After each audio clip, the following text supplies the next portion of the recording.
జీవన్మృతి చెంది కూడా 6 జీవితాల్లో చిరంజీవిలా జీవిస్తూ వారి జీవితాలకు కొత్త వెలుగులు నింపాడు ఆ బాలుడు. తన కుటుంబానికి తీవ్ర దుఃఖాన్ని నింపినా సరే మరో 6 వ్యక్తుల జీవితాల్లో సంతోషాన్ని పంచాడు. ఒక రోడ్డు ప్రమాదంలో బ్రెయిన్ డెడ్ అయిన 7 ఏళ్ల బాలుడి కుటుంబం తీసుకున్న నిర్ణయం ఎంతో మందికి ఆదర్శంగా నిలిచింది. లోకినేని యాశ్వన్ హైదరాబాద్లోని తిరుమలగిరి జిల్లా యాదమ్మనగర్కు చెందిన లోకినేని రఘు, సౌమ్య పాపారావుల కుమారుడు. ఉద్యోగరీత్యా లోకినేని రఘు తమిళనాడులోని తిరునెల్వేలి జిల్లా చెట్టికులంలో అణు విద్యుత్ ప్రాజెక్టులో సైంటిఫిక్ ఆఫీసర్గా పనిచేస్తున్నారు. అణు విజయ్ టౌన్షిప్లోని తామిరాభరణి బిల్డింగ్స్లో నివాసం ఉంటున్నారు.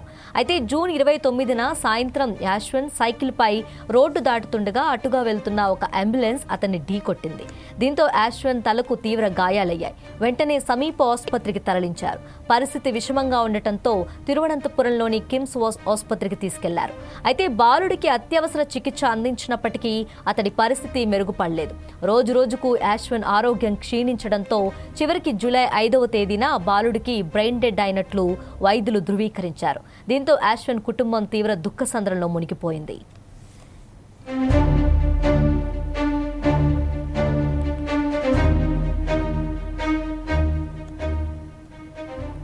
అయితే అంత బాధలో ఉన్నా సరే ఆ కుటుంబం అవయవ దానానికి ముందుకొచ్చింది.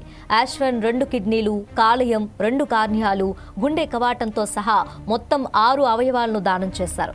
మొదటి కిడ్నీని కోజికోడ్కు తరలించగా 2వ కిడ్నీని కొట్టాయం జిల్లా విజయపురానికి చెందిన 4 సంవత్సరాల బాలికకు దానం చేశారు. కాగా ఆ బాలిక ప్రస్తుతం తిరువనంతపురంలోని ప్రభుత్వ వైద్య కళాశాలలో చికిత్స పొందుతుంది.